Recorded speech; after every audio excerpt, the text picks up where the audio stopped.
he sneakily said, can I do it? So I said, yeah, all right. And then I got here this morning and the order of service, it was Sermon Adrian. I thought, got out of it. And then the dean, he said, oh, can I borrow this a minute? And she scrubbed out Adrian and wrote feet. So, there we go. So, our reading, and I know many of you will be familiar with this one, but it's so very true. It's in Luke 12, and it's a bit long, but the sermon's a bit short, so it evens out. It's verse 22 to 32. Then Jesus said to his disciples, therefore I tell you, do not worry about your life, what you will eat, or about your body, what you will wear. Life is more than food, and the body more than clothes. Consider the ravens, they do not sow or reap. They have no storeroom or barn, and yet God feeds them. And how much more valuable you are than birds. Who of you, by worrying, can add a single hour to his life? And since you cannot do this very little thing, why do you worry about the rest? And consider how the lilies grow. They do not labour, they do not spin, yet I tell you, not even Solomon in all his splendour was dressed like one of these. If that is how God clothes the grass of the field, which is here today, and tomorrow is thrown into the fire, how much more will he clothe you? O you of little faith, and do not set your heart on what you will eat or drink, and don't worry about it, for the pagan world runs after all such things, and your Father knows that you need them. But seek his kingdom, and these things will be given to you as well. Amen. Amen. God add his blessing to the reading. I've got more bits of paper here than I thought I had. So. Let's see. At our Harvest Festival last year, we had all the food and all that's going to be down the mission as well. And it was all gathered up by Adrian, and he took it to a church in Croydon. And the thing that stuck in my mind about that was that when he come back, he said, well, I paraphrase it, I was gobsmacked by just the overwhelming thanks and gratitude from those people. As I remember, I think they were opening a food bank, they didn't have much, and then you turned up. And it touched my heart, that, and I've remembered it. I don't remember much these days. As you get old, the black hole gets up there, and it goes in and you don't come out, I can assure you. But it overwhelmed me at the time. And in a way, it's sad that this tradition has, in some churches, fallen by the wayside, Harvest Festival. I'm not giving out criticism, I'm just making an observation. And in fairness, it might be just a sign of our times that we live in. But I'm so pleased that we still do this service. It's a tradition that we look forward to, and it's a tradition that we enjoy. I think I know I must speak for everybody here, and I must speak for myself. I get more pleasure out of giving than I ever do out of getting. Except when we said at Christmas, we'll have a cut down, you know, we'll have a £5 maximum and say it's that there, which sweet nothing really. But apart from that, I do really enjoy giving more than I've been getting. I think we all do. And what we must never forget is how precious a gift these harvest gifts can be for those who are in need. And perhaps in our current times now, I don't have to tell you about them, you put the telly on and you see it. World events are causing such difficulties. And it's for so many people. It brings to the forefront of our minds, I think, to help if we're able to do so. And I'll stress that, if we're able to do so. And when we had our reading just now, it reminds us to remember how precious life is. And how when we turn our focus towards God and place our trust in Him, then He will provide for our needs, whatever they may be. Now, unfortunately, as I was doing this and I was thinking, God will provide our needs. I didn't think needs, I thought wants, and Carol kindly corrected me. But it's true. Needs. Because it doesn't mean God's going to give us the winning numbers on the lottery. And it don't mean that I can get a car later than the 06 registration I've got.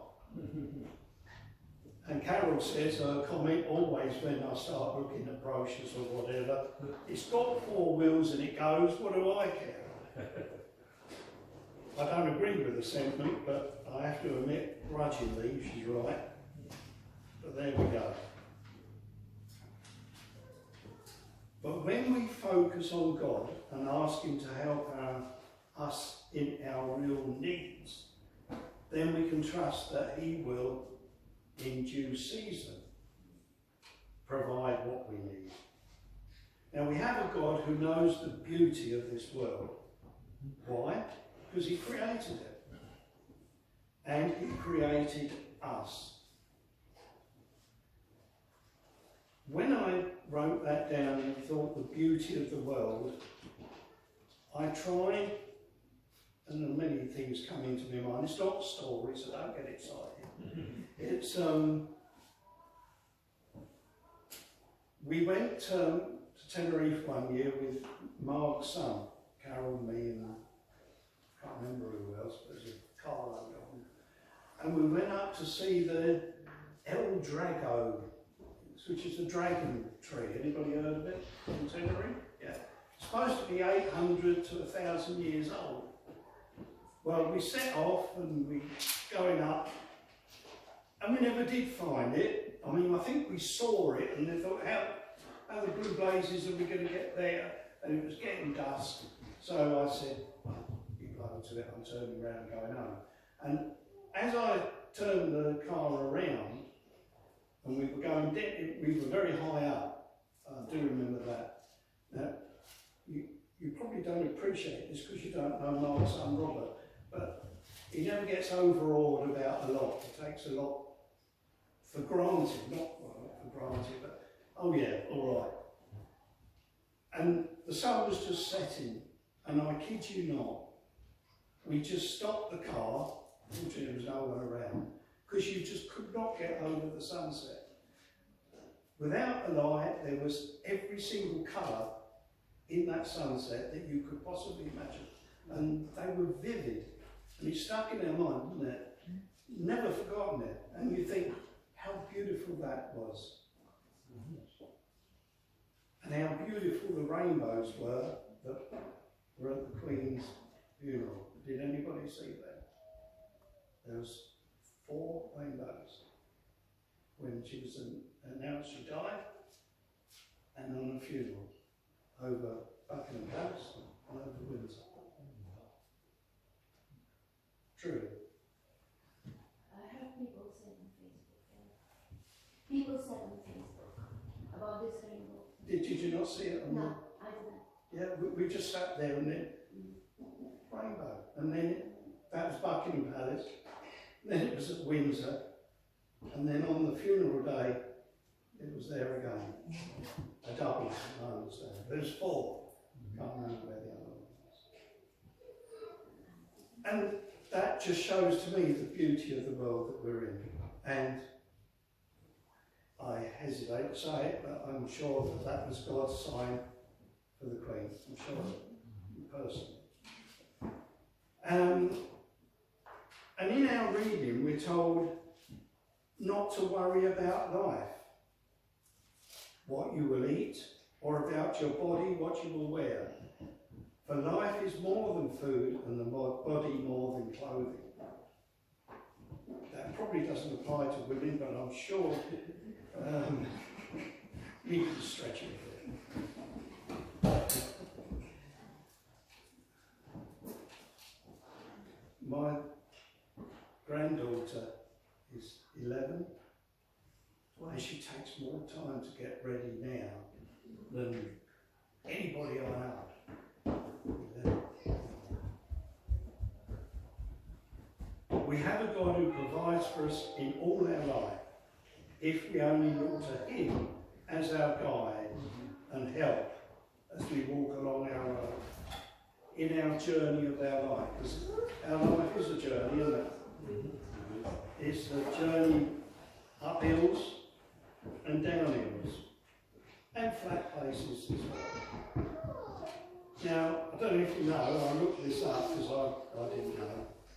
Harvest Festival started in the Victorian age and was started by a man called Robert Alker. And it was in 1843, that was before I was born, by the way. And he met with opposition from other churches in his area who thought his idea was pretty peculiar.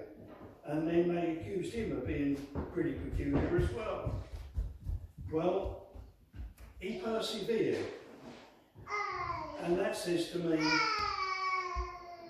if you don't first succeed, try again. And isn't that what we do here in our church? If we don't get it right, we keep going. And our link to the land is not what it was back in 1843. Our food comes from where? Do we go and pick it? No, we go down Tesco's or Lidl's. We've learnt Lidl's a bit more lately. Don't like it, but there we go. And we don't say, has there been a good harvest when the farmers gather the food? Because we don't know. So our thoughts don't automatically think on bumper harvests or not. And I'm sure the farmers do, but by having a harvest service.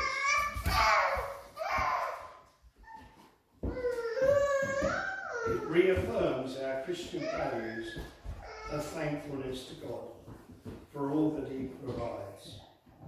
So what's the purpose of today's service? It's not to harp on things of the past and the nostalgia of the first harvest in 1843, but to give thanks. Let's pause from our 24/7 fast-moving life, which even to me now resembles a hamster on a revolving wheel. And I look around and I'm sure that applies to most people here.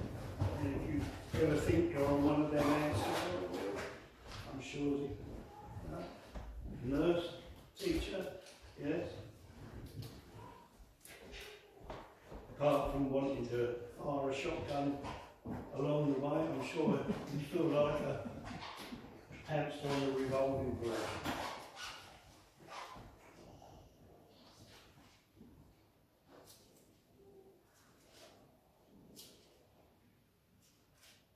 But we need to stop from that and just say thank you.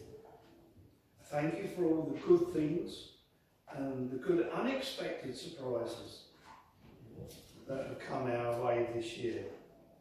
But again, while we might say thank you, let's just remember all those that aren't so lucky as we are. And they're in countries where a failure of a crop doesn't just mean you can't eat it. It means you can't afford to buy the seed for the next harvest. I don't think on it all the time. And let's remember when we're celebrating Thanksgiving, it's not a thanks-getting, it's a thanksgiving. Let's remember the needs of the poor and the strangers in our society. And let's thank God for our food. Thank God for our family and our friends. I thank God for all you, because you're family and friends. Thank God for being able to express our gratitude in acts of love, sharing and giving. Then as a church united in body and spirit, we can stand before God and offer our thanksgiving to God for all that he provides to us. And let's never forget. And that, if there's one phrase that we go away with, let's never forget. So easy to, isn't it? All this stuff comes into your head and other stuff goes out. Now the weird thing about this is what I'm going to close with, is that Adrian this morning was going through Revelation, and he said when Moses entered the promised land with the Israelites, alright, a lot of you weren't here, you did, I had to have a grin because I've written down, to paraphrase what Moses said to the Israelites who were just about to enter the promised land. So we must have been had a do-do-do-do thing going on there. And that's in Deuteronomy. So it's like two key words, never forget. That's what Moses said. Never forget the journey you've been on. Because we've been on a journey, they've been on 40 years journey. I've been on 79 years journey. Look at what.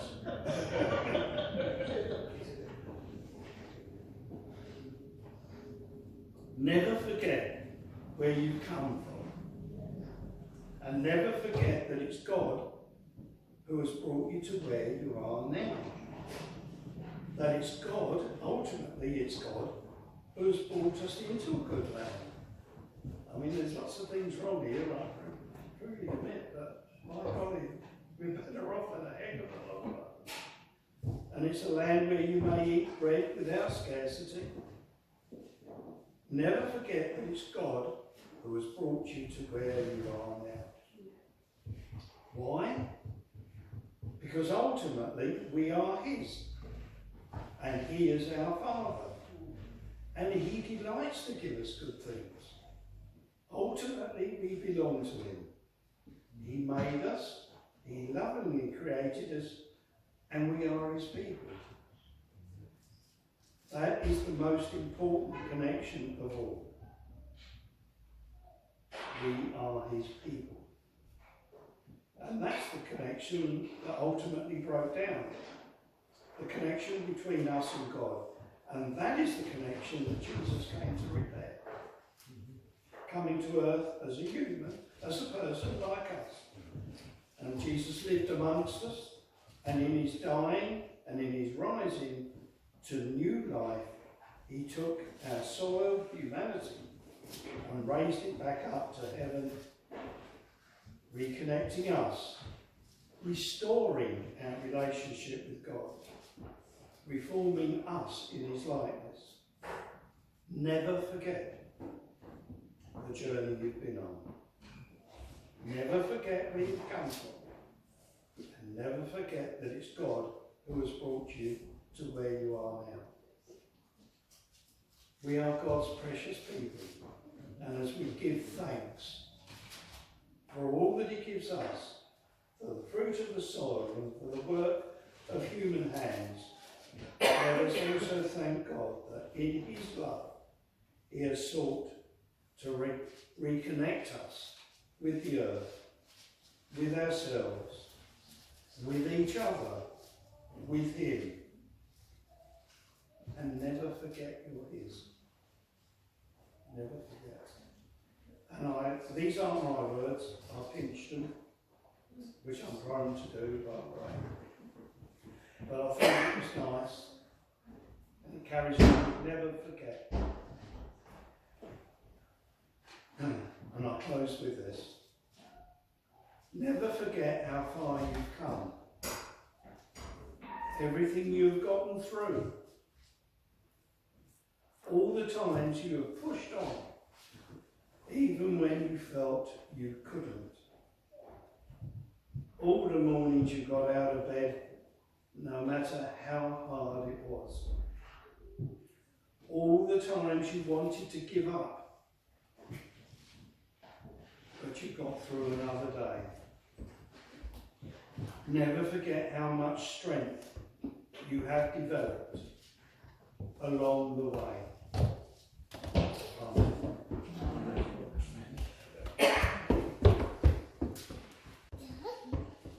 This is the last bit.